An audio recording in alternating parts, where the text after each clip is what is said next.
Bonsoir, bonsoir, shalom, shalom, bien-aimés dans le Seigneur. La grâce fait que nous soyons en vie en ces moments. Voilà pourquoi le Seigneur, nous le supplions pour qu'il continue à nous protéger encore et toujours. Et nous voulons souhaiter le vin nouveau dans nos familles. Merci beaucoup. Nous voulons lire la parole de Dieu et après nous allons prier. Comme promis, le dimanche passé, nous avons lu Genèse chapitre 16. Ce texte-là a tellement de leçons à tirer dedans. Aujourd'hui, nous voulons lire le même chapitre 16, du 2e au 9e verset. Nous allons lire. Sarai, femme d'Abraham, ne lui avait point donné d'enfant. Elle avait une servante égyptienne nommée Agar. Et Sarai dit à Abraham, voici l'Éternel m'a rendu stérile, viens, je te prie vers ma servante, peut-être aurais-je par elle des enfants. Abraham écouta la voix de Sarai. Alors Sarai, femme d'Abraham, prit Agar, l'Égyptienne, sa servante, et la donna pour femme à Abraham, son mari, après qu'Abraham eut habité 10 années dans le pays de Canaan. Il alla vers Agar, et elle devint enceinte. Quand elle se vit enceinte, Agar regarda sa maîtresse avec mépris, et Sarai dit à Abraham, l'outrage qui me fait retombe sur toi. J'ai mis ma servante dans ton sein, et quand elle a vu qu'elle était enceinte, elle m'a regardé avec mépris. Que l'Éternel soit juge entre moi et toi. Abraham répondit à Sarai, voici ta servante et à ton pouvoir, agis à son égard comme tu le trouveras bon. Alors Sarai la maltraita et Agar s'enfuit loin d'elle. L'ange de l'Éternel la trouva près d'une source d'eau, dans le désert près de la source qui est sur le chemin de Shir. Elle dit à Agar, servante de Dieu, servante de Sarai, d'où viens-tu et où vas-tu? Celle-ci répondit, je fuis loin de Sarai, ma maîtresse. L'ange de l'Éternel lui dit, retourne vers ta maîtresse et humilie-toi sous sa main. Amen. Prions. Seigneur Dieu, merci pour ce moment que nous voulons partager cette parole dans cette période de confinement. Que le Saint-Esprit, Seigneur, puisse éclairer nos esprits et que ça soit une bénédiction pour ton peuple au nom de Jésus. Amen. Cela m'a amené à intituler notre thème que nous voulons partager avec vous. D'où viens-tu et où vas-tu? D'où viens-tu et où vas-tu? Premièrement, cette question a été posée à Agar. Pourquoi? Parce que on voulait la rappeler là où elle venait. Ici, on parle d'une famille. Aujourd'hui, je vais prendre le contexte de parler d'une famille. Parce que il y avait un couple, Abraham, Sarai, et Agar, la servante. Et dans ce texte, comme il y a plusieurs leçons, nous voulons parler un peu de la manière dont nous vivons. Nous devons vivre dans des familles. Vivre dans une famille ou dans un foyer. Abraham et Sarai, propriétaires de la maison, mais Agar, servante, étant égyptienne. Mais Abraham, c'était des Hébreux. qu'est-ce qui est arrivé? Ils ont habité ensemble plus d'une année sans avoir un enfant. Pourtant, ils avaient une promesse. Et comme la promesse tardait, Sarai a résolu de donner sa servante à Abraham. Abraham qui n'avait jamais pensé à cette fille. Et autrement aussi, Agar n'avait jamais séduit Abraham. Cette histoire, c'est Sarai qui est à la base, qui a donné sa servante à son mari. Pourquoi? Parce que dans la coutume juive, c'était que quand la femme ne donne pas naissance aux enfants, elle peut donner sa servante à son mari pour que les enfants qui naîtront de cette servante soient adoptés par le couple. Et la chose a été faite. Chose faite, Agar devient déjà la femme à Abraham.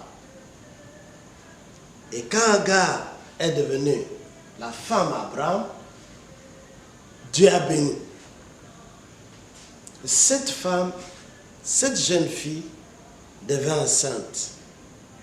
Et comme elle est devenue enceinte, ce sont des choses que nous allons étudier.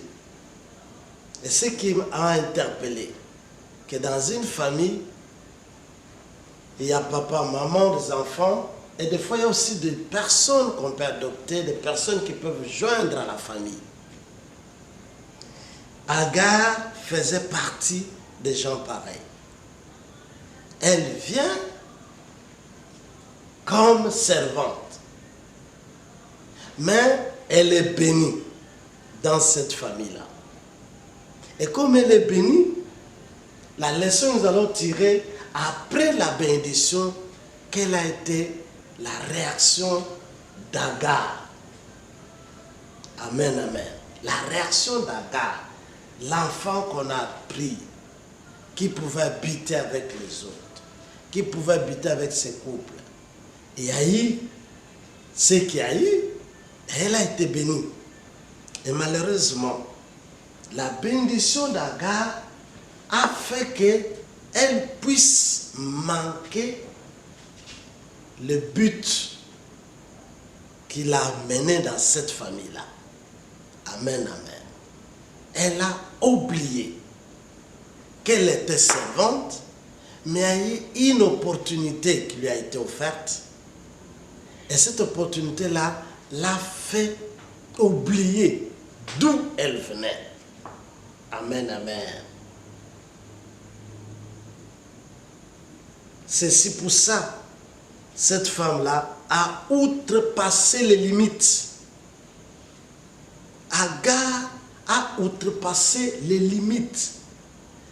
Elle n'a pas pris soin de savoir que non, moi, ça a été une circonstance. Mais je ne peux pas oublier que malgré cette circonstance, il y a des limites.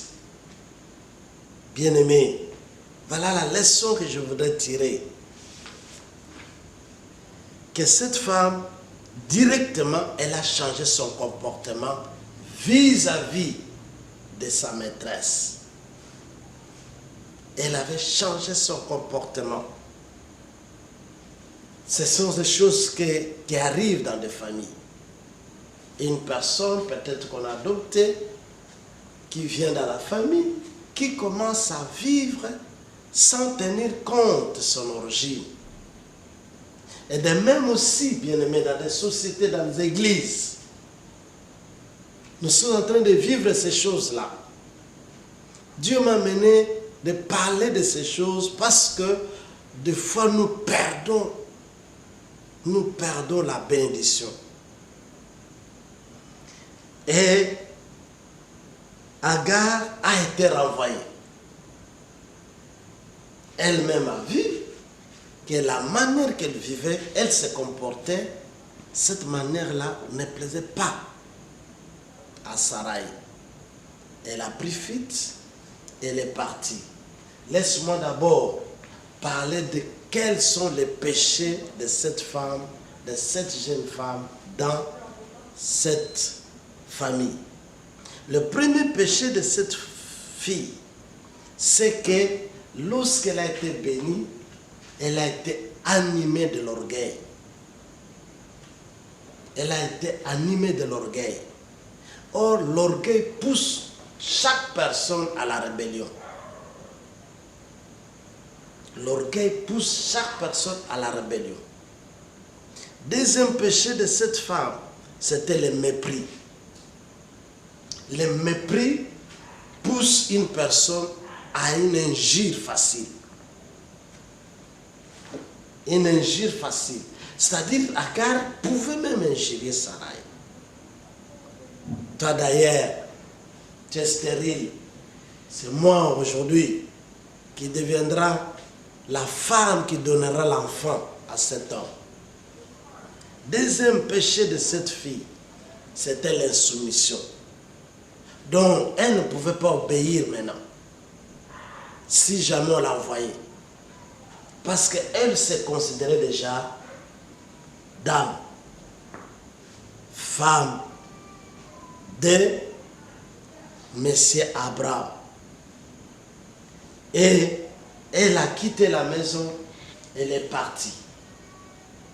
De grâce pour cette femme, en cours de route, Dieu va manifester la grâce de la rencontrer. Et lorsque Dieu le rencontre, parce qu'on parle de l'ange de l'Éternel, l'ange de l'Éternel, dans la théophanie, ça veut dire c'est l'image de Dieu lui-même. Et on parle souvent de Dieu lui-même. Pourquoi? Parce que l'ange là va parler en troisième personne. Il parle aux premières personnes, il dit j'ai. Pas en troisième personne. Il parle de première personne. Il dit j'ai. Et comme il parle de j'ai, voilà pourquoi on dit réellement que c'est Dieu qui se laisse voir à une personne. Et Dieu a rencontré cette femme. Et lorsqu'il rencontre cette femme, il l'appelle par son nom. Agar, d'où viens-tu? Agar, d'où viens-tu? Et où vas-tu? Celui-ci qui lui pose la question, c'est celui qui le connaît. Et cette question, c'est une question aussi que Dieu m'a envoyé pour te poser toi aussi. Là où tu es. Où vas-tu? D'où viens-tu? Amen, amen.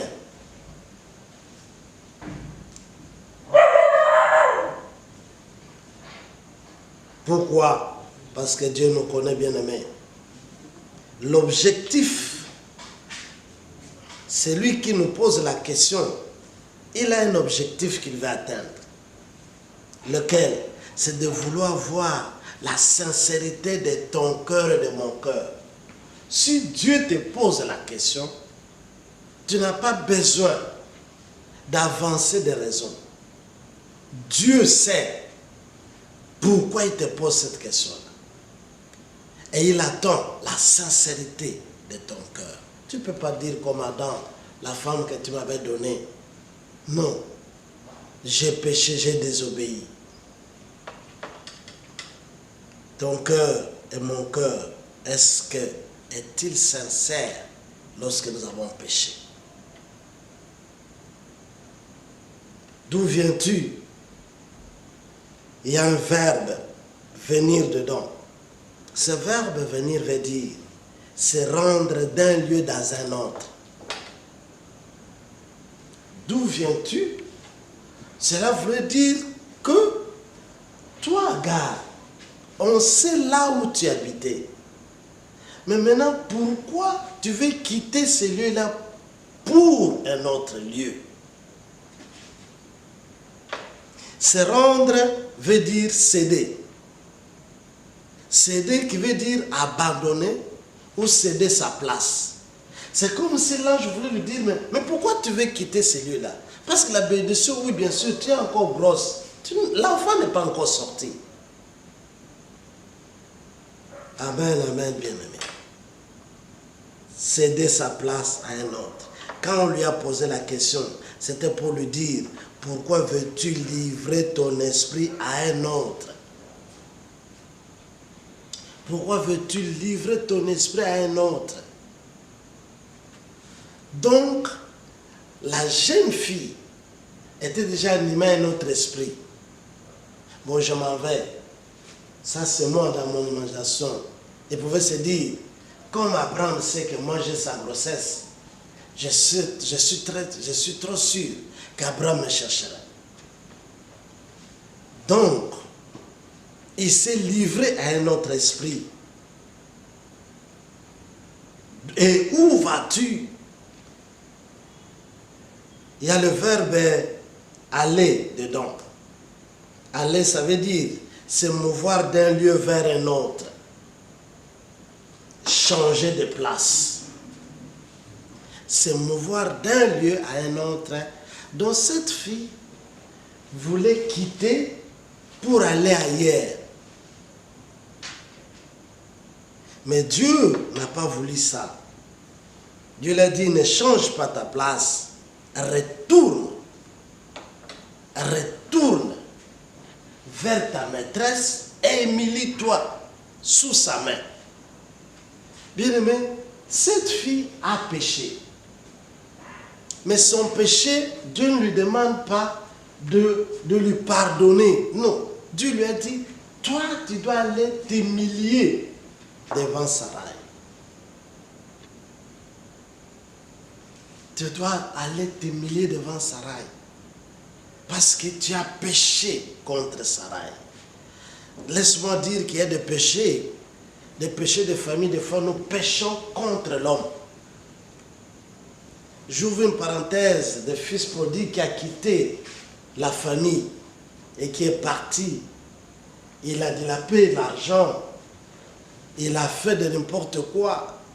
Mais lorsqu'il a pensé à retourner, il s'est dit ceci. Quand je rentrerai, je dirai à mon père, j'ai péché contre Dieu et j'ai péché contre toi. Donc, les péchés de la famille, on doit aussi savoir qu'il y a un père à qui et il y a une mère à qui on a péché. Bien aimé, faute de temps, j'ai beaucoup de choses que je voulais développer. Quand un enfant pêche dans la famille, il a déshonoré ses parents. Et quand on ne sait pas aussi demander pardon aux parents, Dieu ne nous pardonnera jamais. Parce que c'est un péché contre l'homme. Amen, amen. Faute de temps, prochainement, je pense que nous reviendrons sur beaucoup de choses. Nous avons un deuxième texte où on a posé aussi quelqu'un une question. Et ce quelqu'un-là, je le considérais comme un enfant dans une famille ou dans une église. C'est dans 2 Rois chapitre 5, versets 21 à 25. On parle d'un fils qui était à côté de son père spirituel. Et son père qui s'appelait Élisée. Et ce fils-là, c'est qui? C'est Géasi. Faute de temps, je ne saurais pas lire. Mais je vais lire seulement le verset 24 et à verset 25. Et il dit, arrivé qui? C'est Géasi. À la colline, Géasi les prit de leurs mains et les déposa dans la maison. Et il envoya ces gens qui partirent. Puis il alla se présenter à son maître. Élisée lui dit, d'où viens-tu, Géasi? Il répondit, ton serviteur n'est allé ni d'un côté ni d'un autre. Géasi, c'est un enfant spirituel qui était comme à l'église, qui était avec son père. Son père était en train d'exercer le ministère. Mais ce jeune homme qui pute, lorsque son père l'a interdit, lui, il a outrepassé aussi. Il a suivi les gens qu'on l'avait interdit de ne plus prendre leurs biens. Et il a suivi Naaman. Il a pris l'argent. Il a pris les biens. Au retour, son père lui pose la question. Géasi, d'où viens-tu? Lui n'était pas sincère. Je suis en train de parler de sincérité d'un fils dans la famille. Ton serviteur n'était nulle part. Pourtant, il venait de voler, il venait de prendre des biens et les mensonges l'ont poussé à pécher. Il a oublié que en disant cela, Dieu n'était pas content. Les sœurs de Géasi a été frappé. Laisse-moi te poser la question, un enfant dans la maison, tu reviens de quelque part, les parents te posent la question, d'où viens-tu? Toi-même tu sais, là où tu viens, tu as mal fait. Tu as outrepassé les limites de la famille. Tu n'auras pas la sincérité de leur dire, non papa, j'ai fait telle chose et telle chose, parce que de peur qu'on puisse te frapper. Oh bien-aimé, la vérité, elle est bonne de la dire, même s'il y a des châtiments, que de mentir, parce que mentir, c'est changer son identité. Mentir, c'est devenir le fils du diable. D'où viens-tu? C'est une question lorsque Dieu a posé cela à Agar, il avait besoin de ramener Agar à la repentance. Cette question, l'importance de cette question, c'est que Dieu nous veut. Dieu veut nous ramener à la repentance lorsque nous sommes conscients de notre péché. Lorsque nous sommes conscients de notre faute. D'où viens-tu? C'est dit particulièrement aussi de ce que l'esprit conçoit. On peut nous poser la question, d'où viens-tu? Parce qu'on a vu notre esprit qui ne concorde pas avec l'esprit de Dieu. On a vu que notre esprit a conçu une chose mauvaise. Et Dieu peut te poser la question par l'intermédiaire de ton père spirituel, par l'intermédiaire de ton père génétique, pour te ramener à la repentance. Mais, malgré cela, bien-aimé, ce n'est pas facile. Il y a des gens qui perdurent dans le péché. Il y a des gens qui restent toujours dans le péché. Et mon message pour clôturer, c'est que je voulais dire à quelqu'un, après être béni dans une famille, comment gardes-tu cette bénédiction-là? Est-ce que cette bénédiction-là ne t'emporte pas? Est-ce que cette bénédiction-là, tu as été élevé dans une famille, tu as maintenant un diplôme, tu as été élevé dans une église, Dieu t'a béni. Comment gardes-tu cette bénédiction? Ça ne t'amène pas de t'emporter de la famille. Laisse que cette parole, que Dieu puisse mettre ça dans nos esprits et que chacun de nous qui aurait écouté cette parole, qu'il puisse être sincère envers Dieu et envers ses parents. Que mon Dieu vous bénisse. Prions. Seigneur Dieu, merci pour nous avoir parlé dans ce peu de minutes, Seigneur, que nous avons consacré. Que cette parole, Seigneur, germe dans la vie de toute personne qui écoutera et qui suivra au nom de Jésus. Amen. Bien-aimés, merci. Nous voulons donner quelques annonces pour nos bien-aimés de Parsidei, Centre missionnaire Parsidei Kinshasa. Nous sommes à la clôture de notre retraite. Comme d'habitude, nous donnons nos offrandes, et nous donnons aussi nos dîmes, nous donnons aussi nos contributions de loyer, les offrandes des actions de grâce. Nous avons dit, si vous êtes loin, vous avez nos contacts Orange Money et vous avez aussi nos contacts M-Pesa. M-Pesa, c'est 0, donc, plus 243 82 279 71 28. Orange Money, plus 243 89 98 44 021. Que mon Dieu vous bénisse de nouveau. Merci.